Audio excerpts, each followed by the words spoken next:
تیر کی صدا کو بلند کرتے ہوئے جب اپنی تلوار کو فضا میں لہرایا تھا نا تو ایسا لگ رہا تھا کوئی شیر جو ہے بھیڑوں کے جو ہے جماعت میں آ گیا ہے، کوئی شیر جو ہے بکریوں کے جھنڈ میں آ گیا ہے، حملہ کر رہا ہے۔ جیسے ہی امام مسلم نے قوت حیدر کا مظاہرہ کرتے ہوئے اپنی تلوار کو فضا میں لہرا کر کے ان ظالموں پر وار کیا تھا، کوئی ادھر بھاگ رہا ہے، کوئی ادھر بھاگ رہا ہے، کوئی مقابلہ کرنے کے لیے تیار نہیں ہے۔ اتنے میں کچھ لوگ کسی مکان کی چھت پر پہنچ جاتے ہیں اور وہاں سے آقا امام مسلم پر تیروں کی برسات کر دیتے ہیں۔ جب علی کے شیر نے دیکھا کہ اب ان کے سامنے سے مقابلے کی طاقت نہیں ہے، سامنے سے مقابلے کی طاقت نہیں ہے، تو علی کا شیر شیر ہوتا ہے، اور جب شیر جو ہے چھلانگ لگاتا ہے نا تو اس کی چھلانگ کے سامنے بڑے پتھر ہو جاتے ہیں۔ اور جب شیر خدا کے شیر نے اسی زمین سے چھلانگ لگائی تھی نا تو زمین سے چھلانگ لگائی، چھت پہ پہنچ گئے، اور چھت پہ پہنچنے کے بعد وہ لوگ جو تیروں کی برسات کر رہے تھے امام مسلم کی تلوار سے مارے جانے لگے۔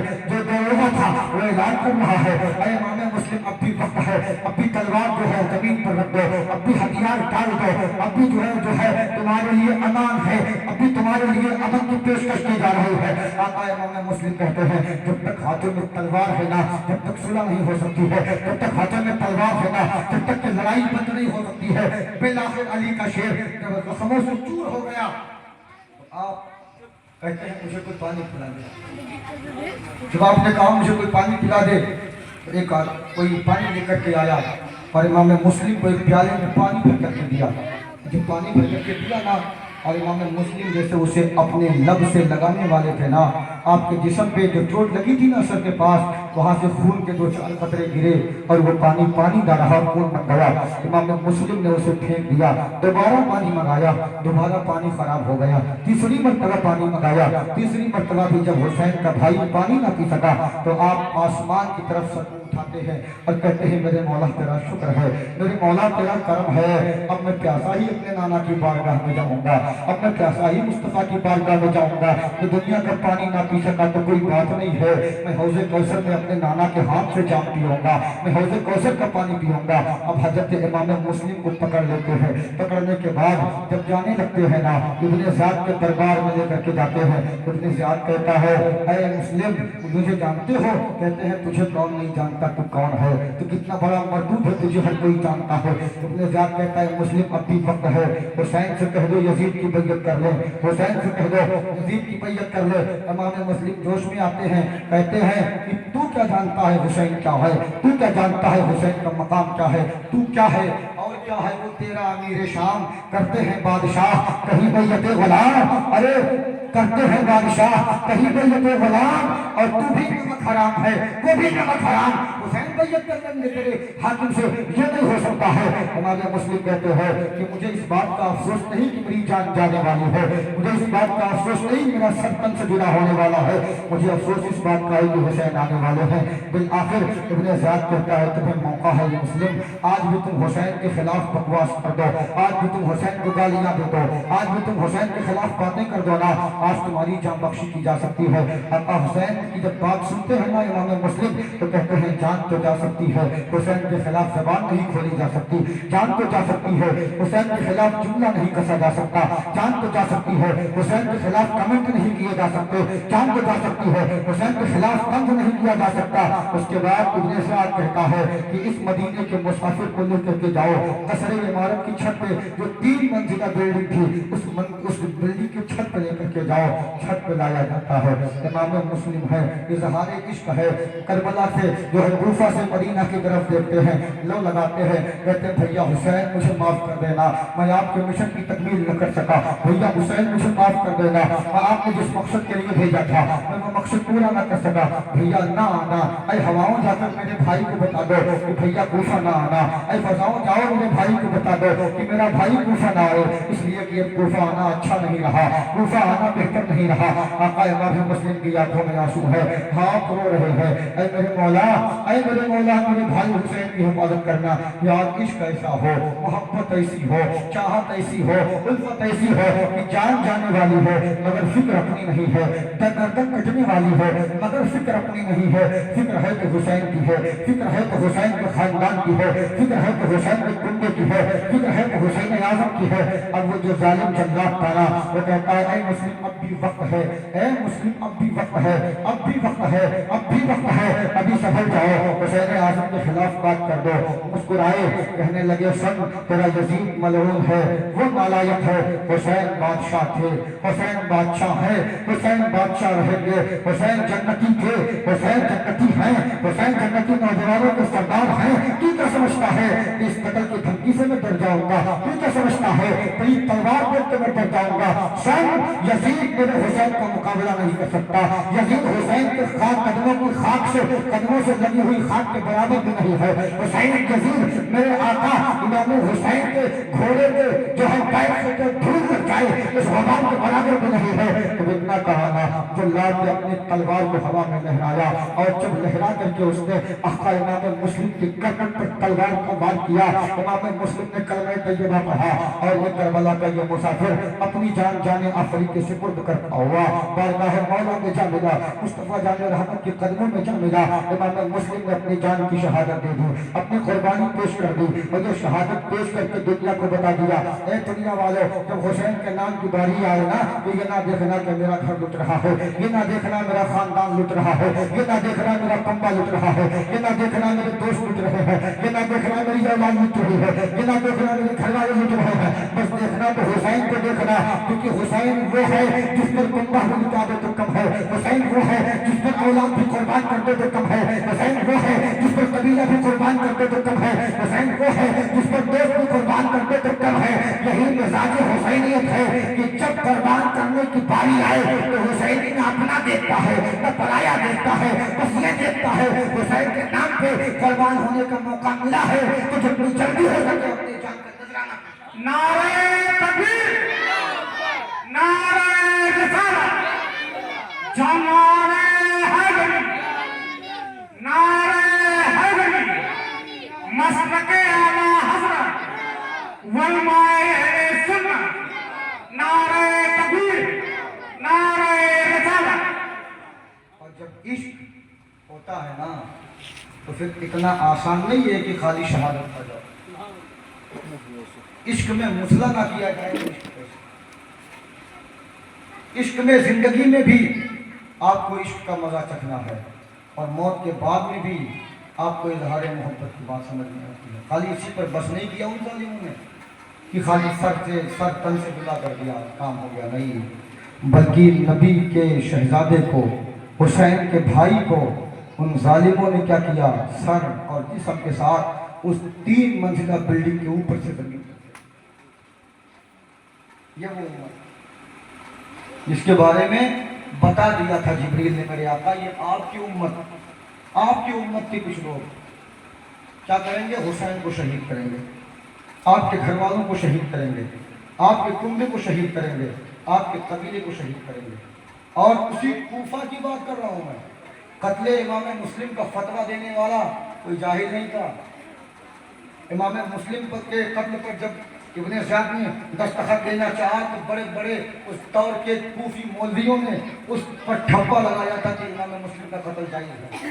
تو آج کے دور میں بھی چغہ نہ دیکھنا، قبہ نہ دیکھنا، جبہ نہ دیکھنا، ٹوپی نہ دیکھنا، ریش نہ دیکھنا کہ نہیں ہے تو ایسا ہے، دیکھنا تو عشق حسین دیکھنا۔ ان کے پاس بھی چغہ تھا، قبہ تھا، جبہ تھا، سب کچھ تھا، مگر ان کا سینہ حسین کی محبت سے خالی تھا۔ تو کیا ہم کو بھی مان لیں گے؟ نہیں، کوئی بھی ہو ہمارے سامنے، چاہے جتنا بڑا پیر ہو، فقیر ہو، وہ جبے والا ہو، قبے والا ہو، خرقے والا ہو، تاج والا ہو، کوئی ہو، ہمیں اس سے مطلب نہیں ہے۔ جو ہمارے سامنے آئے گا ہم یہ دیکھیں گے کہ وہ حسین کا عاشق ہے کہ نہیں۔ اگر وہ حسین کا عاشق ہے تو ہمارے سروں میں ہے، حسین کا باغی ہے تو ہمارے قدموں میں دھوکہ ہوگا۔ اس لیے میرے پیارے یہ محبت حسین ہے، اور اس محبت کے ذریعے ہی آپ کو زندگی ملتی ہے، اس محبت کے ذریعے ہی آپ کو زندگی کا مزہ ملتا ہے، کیونکہ مزہ کہاں ہے؟ شہادت میں ہے، مزہ شہادت میں ہے، اور جو مزہ شہادت میں ہے وہ کہیں اور نہیں ہے، نہ کہیں مل سکتی ہے۔ بس تقریر کی آخری بات بتا کے ختم کرتا ہوں۔ اللہ نے فرمایا وَلَا تَقُولُوا لِمَن يُقْتَلُ فِي سَبِيلِ اللَّهِ أَمْوَاتٌ، جو شہید ہو جاتے ہیں وہ زندہ ہو جاتے ہیں۔ شہید کا مقام میں بتا دیتا ہے، شہید کہتے کسے ہیں؟ شہید کا مطلب ہوتا ہے حاضر ہونا، گواہ ہونا، موجود رہنا، ہے نا؟ جب شہید میدان میں رہ کر کے اپنے گردن کو کٹاتا ہے، اس وقت اس کی روح جب اس کے جسم سے نکلتی ہے نا، تو سب سے پہلے اللہ کی بارگاہ میں جاتی ہے، کہیں نہیں جاتی ہے، کوئی رکاوٹ نہیں آتی ہے، کوئی حجاب نہیں آتا ہے، کوئی پردہ نہیں آتا ہے، سب سے پہلے وہ اللہ کی بارگاہ میں جاتی ہے۔ تو اللہ کیا پوچھتا ہے؟ کیا چاہیے تجھے؟ تو آئی ہے میرے دین کی حفاظت کرنے کے بعد، تو تجھے کیا چاہیے؟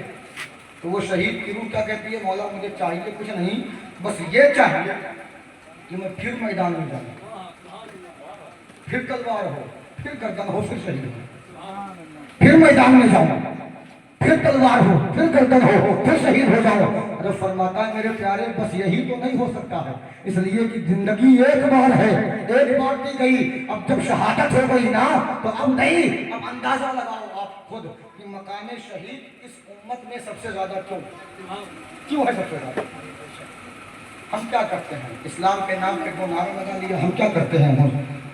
اسلام کے نام پہ روپیہ خرچ کر دیا، تو جو مقام شہید کا ہے وہ ہمارا نہیں ہو سکتا، جو رتبہ شہداء کا ہے وہ ہمارا نہیں ہو سکتا ہے۔ کیوں؟ اس لیے کہ آپ اس دنیا کی بات، اسی ہندوستان کی بات لے لو، جو بارڈر پہ ہے گورنمنٹ کے نزدیک ان کی عظمت کیا ہے، اور جو سیویلین ہے ان کی عظمت کیا ہے۔ جو بارڈر پہ نگہبانی اور حفاظت سرحدوں کی کرتے ہیں، گورنمنٹ ان کو کتنا مانتی ہے، اور جو اس گاؤں میں، اس شہر میں، اس ملک میں رہتے ہیں، جو سرحدوں پر نہیں رہتے، گورنمنٹ ان کو کتنا مانتی ہے، اندازہ لگا لو ان کی عظمت کیا ہے، ان کی عظمت کیا ہے۔ بالکل اسی انداز میں جو شہید ہو جاتے ہیں رب کی بارگاہ میں، رب کی راہ میں، خدا کے راہ میں، تو پھر ان کا مقام اونچا ہو جاتا ہے۔ اس لیے کہ ہم اللہ کے پاکی کی گواہی اپنے زبان سے دیتے ہیں، ہم اللہ کی تعریف اپنے قلم سے کرتے ہیں، مگر شہید قلم سے نہیں کرتا، زبان سے نہیں کرتا، اپنی گردن کٹا کے اپنے خون سے اللہ کی پاکی کی تعریف، اس لیے وہ شہید ہے اور اس کا مقام اونچا ہے۔ یہی وجہ ہے کہ شہیدوں کا مقابلہ نہیں کر سکتا، اور میرے آقا امام حسین سید الشہداء ہیں، تمام شہیدوں کے سردار ہیں، لہذا ان کی کیا شان ہوگی، ان کا کیا رتبہ ہوگا۔ بس یہ اختتامیہ تھا، کیونکہ بس زیادہ وقفہ بچا نہیں ہے کربلا شریف کا واقعہ بیان کرنے میں، 2 دن ہے، 2 دن میں انشاءاللہ مکمل تفصیل کے ساتھ گفتگو ہوگی۔ اللہ رب العزت ہماری اس محفل کو اپنی بارگاہ میں قبول فرمائے۔